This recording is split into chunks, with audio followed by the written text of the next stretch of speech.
Shakespeare's Histories, The Queen's Store, Episode 10.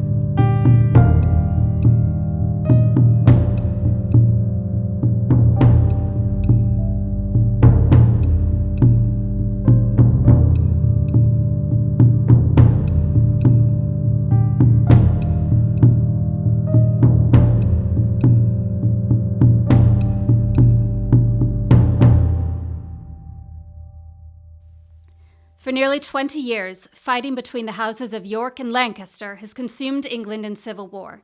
At the Battle of Tewkesbury, the House of York was victorious. Henry VI and his only heir, Prince Edward of Lancaster, are killed.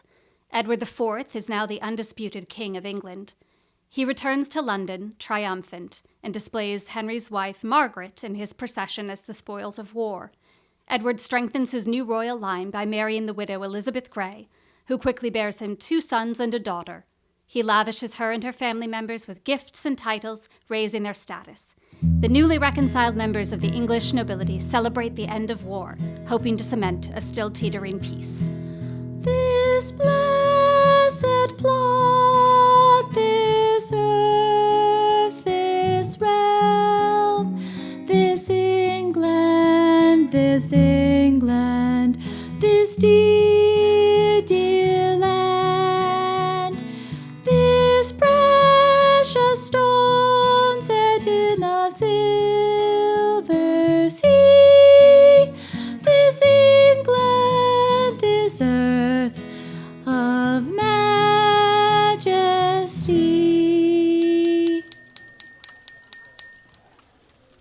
Now is the winter of our discontent made glorious summer by this son of York. And all the clouds that lowered upon our house in the deep bosom of the ocean buried.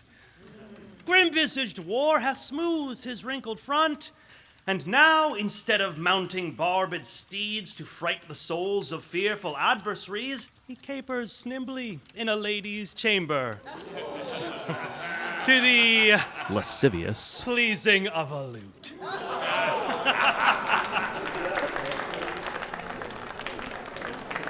But I,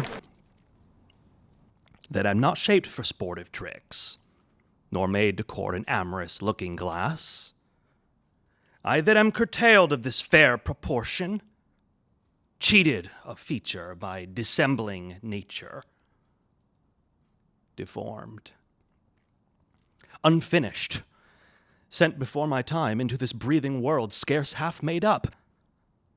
Why, I, in this weak piping time of peace, have no delight to pass away the time, unless to spy my shadow in the sun and descant on mine own deformity. And therefore, since I cannot prove a lover to entertain these fair well-spoken days, I am determined to prove a villain, and hate the idle pleasures of these days. Plots have I laid, inductions dangerous, by drunken prophecies, libels, and dreams, to set my brother Clarence and the king in deadly hate the one against the other.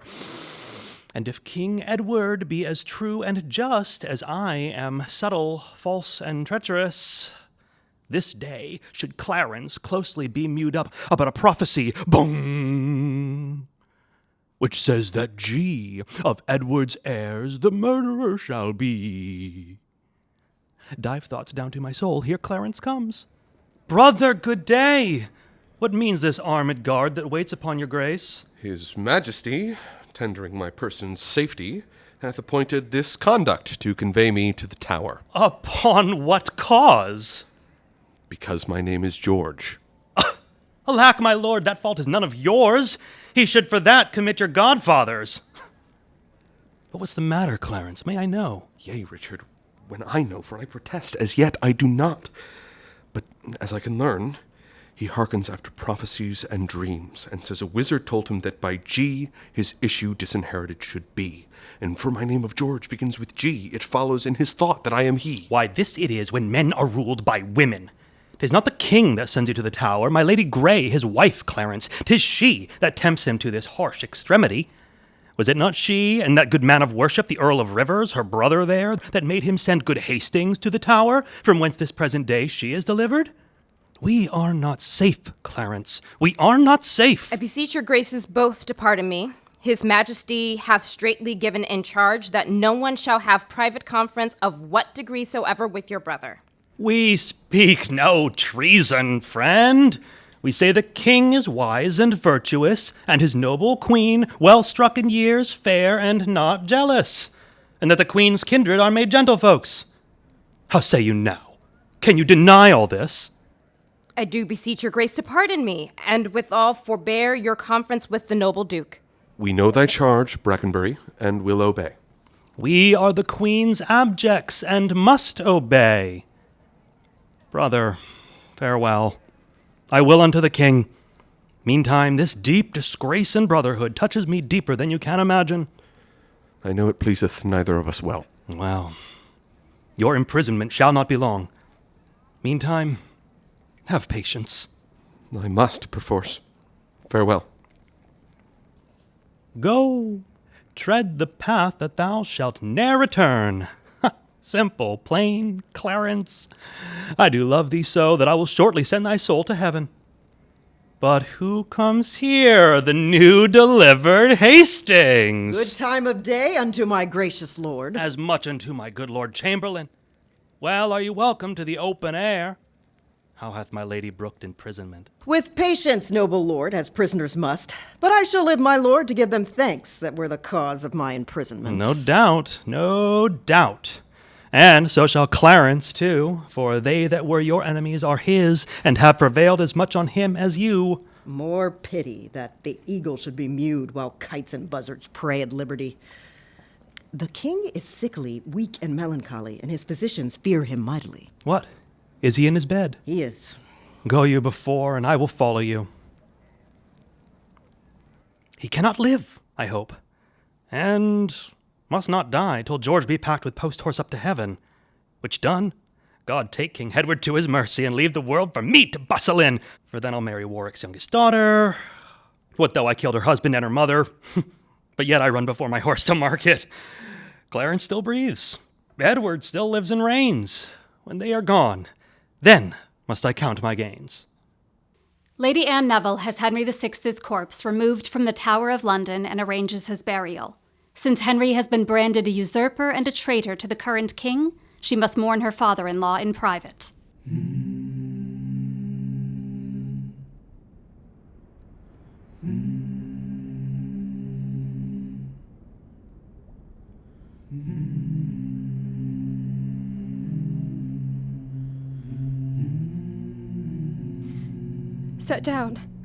Set down your honourable load, if honour may be shrouded in a hearse, whilst I awhile obsequiously lament the untimely fall of virtuous Lancaster. Poor key-cold figure of a holy king! Be it lawful that I invocate thy ghost, to hear the lamentations of poor Anne, wife to thy Edward, to thy slaughtered son, stabbed by the self-same hand that made these wounds. Oh, cursed be the hand that made these fatal holes. Cursed the heart that had the heart to do it. Cursed the blood that let this blood from hence. If ever he have child, abortive be it. If ever he have wife, let her be made as miserable by the death of him as I am made by my poor lord and thee. Stay, you that bear the corpse, and set it down. Foul devil, for God's sake, hence, and trouble us not! Oh, gentlemen, see, dead Henry's wounds open their congealed mouths and bleed afresh. Blush, thou lump of foul deformity, for 'tis thy presence that exhales this blood from cold and empty veins where no blood dwells. Vouchsafe divine perfection of a woman of these supposed crimes to give me leave, by circumstance, but to acquit myself. Vouchsafe diffused infection of a man of these known evils, but to give me leave by circumstance to curse thy cursed self. I did not kill your husband. Why, then he is alive. Nay, he is dead, and slain by Edward's hand. In thy foul throat thou liest.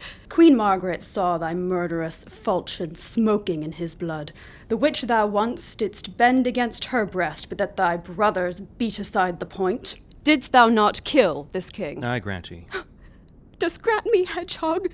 Then God grant me too thou mayest be damned for that wicked deed. Oh, he was gentle, mild, and virtuous. The better for the King of Heaven that hath him. For he was fitter for that place than earth. And thou unfit for any place but hell. Yes, one place else, if you will hear me name it. Some dungeon. Your bedchamber? Ill rest betide the chamber where thou liest. So will it, madam, till I lie with you. I hope so. I know so. But, gentle Lady Anne, to leave this keen encounter of our wits, is not the causer of the timeless deaths of these Plantagenets, Henry and Edward, as blameful as the executioner? Thou art the cause and most accursed effect. Your beauty was the cause of that effect. Your beauty, which did haunt me in my sleep to undertake the death of all the world, so I might rest 1 hour in your sweet bosom. If I thought that, I tell thee, homicide, these nails should rend that beauty from my cheeks. These eyes could not endure that beauty's rack. As all the world is cheered by the sun, so I by that. It is my day, my life. Black night o'ershade thy day, and death thy life. Curse not thyself, fair creature, thou art both. I would I were, to be revenged on thee. It is a quarrel most unnatural to be revenged on him that loveth you. It is a quarrel just and reasonable to be revenged on him that killed my husband. He that bereft thee, lady, of thy husband, did it to help thee to a better husband. His better doth not breathe upon the earth. He lives that loves you better than he could. Where is he? Here! Why dost thou spit at me? Would it were mortal poison for thy sake. Never came poison from so sweet a place. Never hung poison on a fouler toad. Out of my sight thou dost infect mine eyes. Thine eyes, sweet lady, have infected mine. Those eyes of thine from mine have drawn salt tears. These eyes that never shed remorseful tear. No, when my father York and Edward wept to hear the piteous moan that Rutland made when ill-faced Clifford shook her sword at him, my manly eyes did scorn and humble tear. And what that sorrow could not thence exhale, thy beauty hath, and made them blind with weeping. Teach not thy lips such scorn, for they were made for kissing, lady, not for such contempt. If thy revengeful heart cannot forgive, lo, here I lend thee this sharp-pointed sword, and humbly beg the death upon my knee. Nay, do not pause, for I did kill King Henry, but 'twas thy beauty that provoked me. Nay, now dispatch! 'Twas I that stabbed your husband, but 'twas thy heavenly face that set me on. Take up the sword again, or take up me! Arise, dissembler. Though I wish thy death, I will not be thy executioner. Then bid me kill myself, and I will do it. I have already. That was in thy rage. Speak it again, and even with the word, this hand, which for thy love did kill thy love, shall for thy love kill a far truer love. To both their deaths thou shalt be accessory. I would I knew thy heart. 'Tis figured in my tongue. I fear me both are false. Then never was man true. Well, put up your sword. But shall I live in hope? All men, I hope, live so. Vouchsafe to wear this ring. To take is Look not how to my give. ring encompasseth thy finger. Even so thy breast encloseth my poor heart. Wear both of them, for both of them are thine. And if thy poor, devoted servant may but beg one favor at thy gracious hand, thou dost confirm his happiness forever. What is it? That it would please thee leave these sad designs to him that hath most cause to be a mourner, and presently repair to Crosby House, where after I have solemnly interred at Chertsey Monastery this noble king, and wet his grave with my repentant tears, I will with all expedient duty see you. Grant me this boon? With all my heart. And much it joys me, too, to see you are become so penitent. Bid me farewell. 'Tis more than you deserve. But, since you teach me how to flatter you, imagine I have said farewell already. Sirs, take up the corpse. Towards Chertsey, noble lord? No. To Whitefriars. There attend my coming.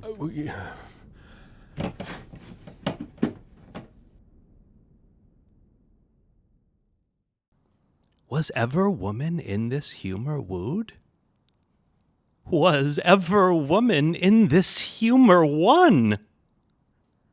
I'll have her. But I will not keep her long. What I that killed her husband and his father, to take her in her heart's extremest hate, with curses in her mouth, tears in her eyes, and yet to win her, all the world to nothing. Hath she forgot already that brave prince, Edward her lord, whom I some 3 months since stabbed in my angry mood at Tewkesbury? A sweeter and a lovelier gentleman, young, valiant, wise, and no doubt right royal, the spacious world cannot again afford. And will she yet debase her eyes on me? On me, that halt and am misshapen thus? Upon my life, she finds, although I cannot myself, to be a marvelous proper man. Shine out, fair sun, till I have bought a glass, that I may see my shadow as I pass. This blessed plot, this earth, this realm, this England, this dear, dear land, this precious stone set in the silver sea, this England, this earth of majesty. King Edward's health has taken a sudden turn for the worse. Having seen how quickly Margaret was put aside, Queen Elizabeth fears for her safety if Edward is not able to protect her. Her position likewise affects her other family members, including her brother Lord Rivers and her adult son from her first marriage, Lord Grey. Have patience, madam. There's no doubt His Majesty will soon recover his accustomed health. If he were dead, what would betide on me? The heavens have blessed you with a goodly son to be your comforter when he is gone. Oh, he is young, and his minority is put into the trust of Richard Gloucester, a man that loves not me nor none of you. Is it concluded that he shall be protector? It is determined, not concluded yet. But so it must be if the king miscarry. Here comes the ladies Buckingham and Stanley. Good time of day unto your royal grace. God make your majesty joyful as you've been. Saw you the king today, my lady Stanley? But now the Duchess Buckingham and I are come from visiting his majesty. Oh, what likelihood of his amendment, friends? Madam, good hope. He desires to make atonement between the Duke of Gloucester and your brothers, and between them and my lady Hastings, and sent to warn them to his royal presence. Would all were well.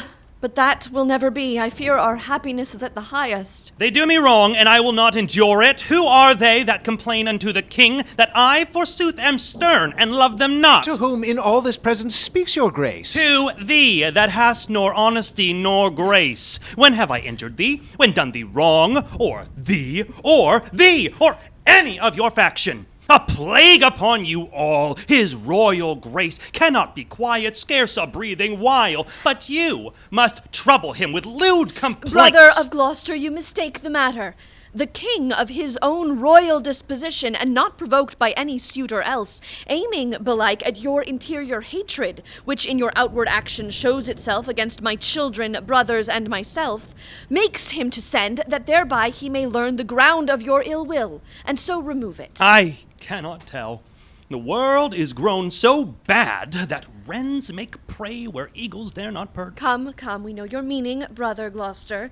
You envy my advancement and my friends. God grant we never may have need of you. Meantime, God grants that we have need of you. Our brother is imprisoned by your means. I never did incense his majesty against the Duke of Clarence, but have been an earnest advocate to plead for him. You may deny that you were not the cause of Lady Hastings' late imprisonment. She may, my lord. She may, Lord Rivers.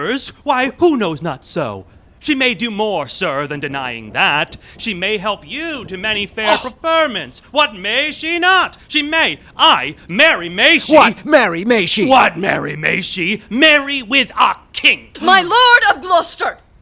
I have too long borne your blunt upbraidings and your bitter scoffs. By heaven, I will acquaint his majesty with those gross taunts I often have endured. I had rather be a country servant maid than a great queen with this condition, to be so baited, scorned, and stormed at. Small joy have I in being England's queen. And lessened be that small god, I beseech thee. Thy honor, state, and seat is due to me. What? Threat you me with telling of the king? Tell him, and spare not. Look what I have said, I will avouch in presence of the king. 'Tis time to speak. My pains are quite forgot. Out, devil, I do remember them too well. Thou slewest my husband Henry in the Tower, and Edward my poor son at Tewkesbury. Ere you were queen, I, or your husband king, I was a pack-horse in his great affairs. To royalize his blood, I spilt mine own. I in much better blood than his or thine. In all which time, you and your husband Grey were factious for the house of Lancaster. And Rivers, so were you. Was not your husband in Margaret's battle at St. Albans slain? My lord of Gloucester, in those busy days which here you urge to prove us enemies, we followed then our lord, our lawful king. So should we you, if you should be our king. If I should be, I had rather be a peddler. Far be it from my heart the thought I of can it. no longer hold me patient. Hear me, you wrangling pirates, that fall out in sharing that which you have pilled from me. Which of you trembles not that looks on me? Wert thou not banished on pain of death? I was, but I do find more pain in banishment than death can yield me here by my abode. A husband and a son thou owest to me, and thou a kingdom, all of you allegiance.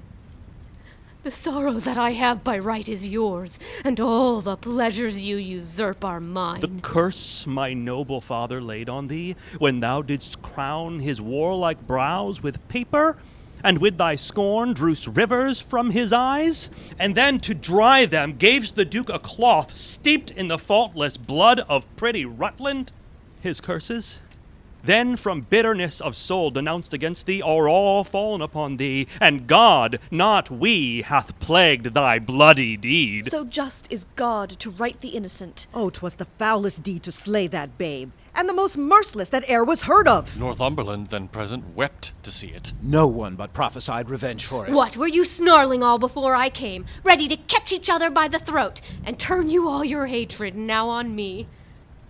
Did York's dread curse prevail so much with heaven, that Henry's death, my lovely Edward's death, their kingdom's loss, my woeful banishment, should all but answer for that peevish brat?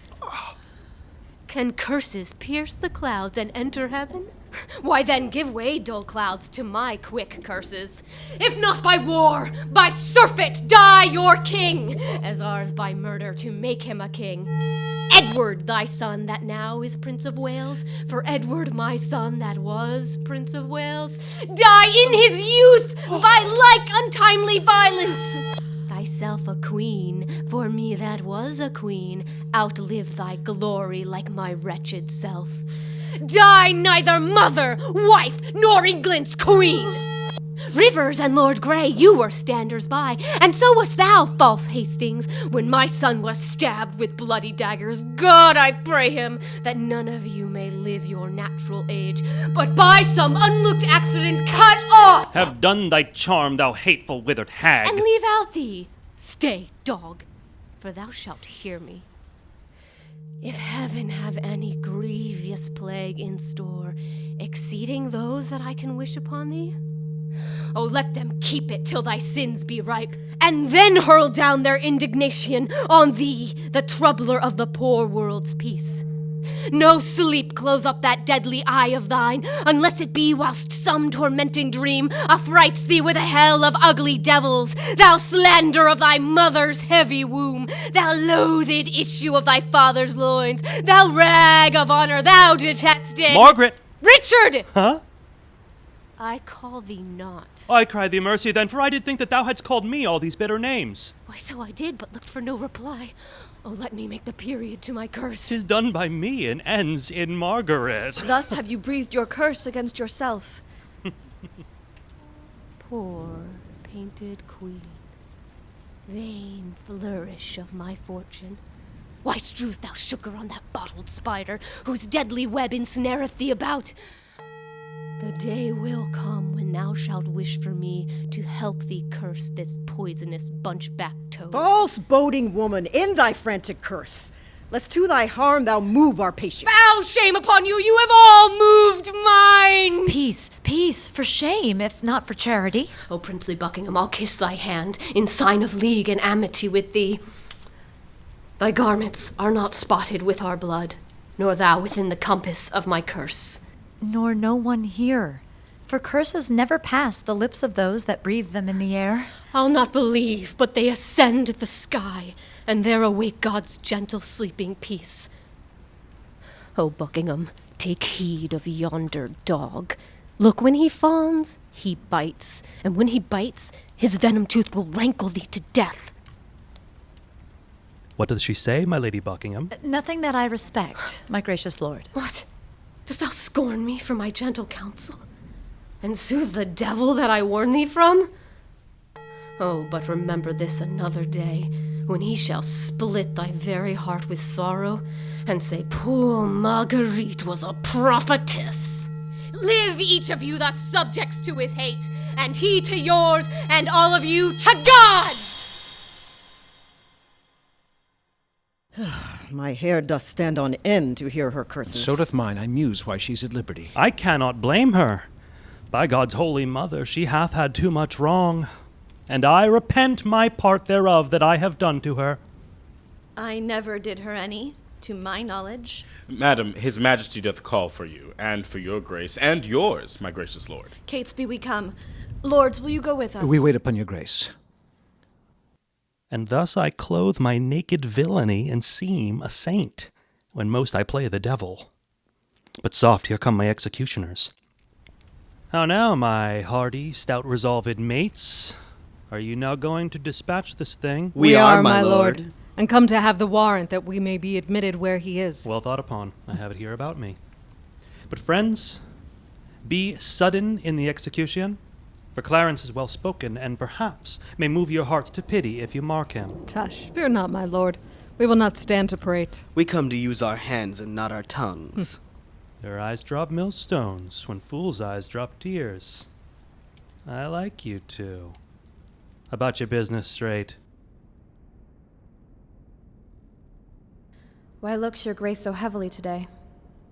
Oh, I have passed a miserable night, so full of fearful dreams, of ugly sights, that, as I am a Christian faithful man, I would not spend another such a night, though 'twere to buy a world of happy days. What was your dream, my lord? I pray you, tell me. Methoughts that I had broken from the tower and was embarked to cross to Burgundy, and in my company my brother Gloucester, who from my cabin tempted me to walk upon the hatches. There we looked toward England and sighted up 1,000 heavy times during the wars of York and Lancaster that had befallen us. As we paced along, methought that Gloucester stumbled, and in falling struck me that thought to stay him overboard into the tumbling billows of the main. Oh Lord, methought what pain it was to drown, what dreadful noise of waters in mine ears, what sights of ugly death within mine eyes. Awaked you not with this sore agony? No, my dream was lengthened after life. Oh, then began the tempest to my soul. I passed, methought, the melancholy flood unto the kingdom of perpetual night. The first that there did greet my stranger soul was my great mother-in-law, renowned Warwick, who cried aloud, "What scourge for perjury can this bleak monarchy afford false Clarence?" And so she vanished. Then came wandering by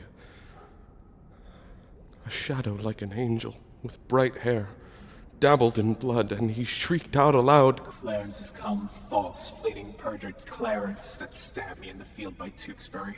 Seize on him, furies, take him unto torment." With that, methought a legion of foul fiends environed me and howled in mine ears such hideous cries that with the very noise I trembling waked, and for a season after could not believe but that I was in hell. No marvel, my lord. Though it frighted you, I'm afraid methinks to hear you tell it. Brakenbury, I have done these things, which now bear evidence against my soul for Edward's sake. And see how he requites me. I pray thee, gentle keeper, stay by me. My soul is heavy, and I fain would sleep. I will, my lord. God give your grace good rest. Princes have but their titles for their glories, an outward honor for an inward toil, and for unfelt imagination, they often feel a world of restless cares, so that betwixt their titles and low name, there's nothing differs but the outward fame. Ho! Who's here? What wouldst thou, and how camest thou hither? I would speak with Clarence, and I came hither on my legs. What, so brief? Let her see our commission, and talk no more. I am, in this, commanded to deliver the noble Duke of Clarence to your hands. I will not reason what is meant hereby, because I will be guiltless of the meaning. There lies the Duke asleep, and there the keys. What, shall we stab him as he sleeps? No. Then he will say it was done cowardly when he wakes. When he wakes? Why, fool, he shall never wake until the great judgment day. Why, then he will say we stabbed him sleeping. The urging of that word, judgment, hath bred a kind of remorse in me. What, art thou afraid? Not to kill him, having a warrant for it, but to be damned for killing him, from the which no warrant can defend us. Remember our reward when the deed is done. Zoons, he dies. I'd forgot the reward. Where's that conscience now? In the Duke of Gloucester's purse. Where art thou, keeper? Give me a cup of wine. In God's name, what art thou? A man, as you are. But not as I am royal. Nor you, as we are, loyal. Who sent you hither? Wherefore do you come? To murder me. Aye. You scarcely have the hearts to tell me so, and therefore cannot have the hearts to do it. Wherein, my friends, have I offended you? Offended us you have not, but the king. I shall be reconciled to him again. Never, my lord. Therefore prepare to die. Where is the evidence that doth accuse me? What lawful quest have given their verdict up unto the frowning judge? Or who pronounced the bitter sentence of poor Clarence's death? What we will do, we do upon command. And he that hath commanded is the king. If you be hired for meed, go back again, and I will send you to my brother Gloucester, who shall reward you better for my life than Edward will for tidings of my death. You are deceived. Your brother Gloucester hates you. Oh, no. He loves me, and he holds me dear. Tell him, when that our princely father York blessed his 3 sons with his victorious arm, and charged us from his soul to love each other, he little thought of this divided friendship. Bid Gloucester think of this, and he will weep. Aye, millstones, as he lessoned us to weep.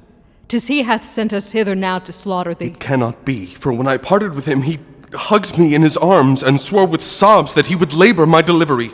Why, so he doth. Now he delivers thee from this earth's thraldom to the joys of heaven. Make peace with God, for you must die, my lord. Have you that holy feeling in your souls to counsel me to make my peace with God? And are you yet to your own souls so blind that you will war with God by murdering me? Relent and save your souls. My friend, I spy some pity in thy looks. Oh, if thine eye be not a flatterer, come thou on my side and entreat for me. Look behind you, my lord! Take that! And that! If all this will not do, I'll drown you in the malmsey butt within. A bloody deed, and desperately dispatched. How fain, like Pilate, would I wash my hands of this most grievous guilty murder done. How now? What mean'st thou that thou help'st me not? By heaven, the Duke shall know how slack thou art. I would he knew that I had saved his brother. Take thou the fee, and tell him what I say, for I repent me that the Duke is slain. So do not I. Go coward as thou art. Well, I'll go hide his body in some hole till that the Duke give order for his burial. And when I have my meat, I will away, for this will out, and then I must not stay.